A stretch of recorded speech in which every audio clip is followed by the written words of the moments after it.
In this video, we'll be doing a net10 activation. In order to do the activation, we have to go to TFS dealer portal. Once there, we'll hit on the activation tab, TSP activation. Like in the previous video, we're going to select our brand, which is net10. The activation is going to be by GSM only.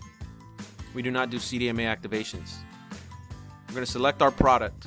In this case, we're going to go ahead and choose the $50 plan. Is this a handset and SIM?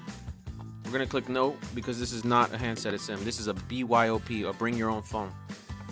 If you choose to have a branded device, we would just click yes and input the desired information.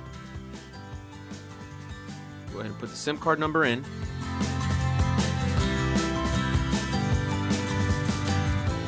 Followed by the zip code.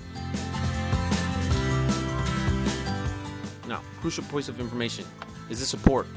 If yes, we highlight the yes tab. Very crucial here.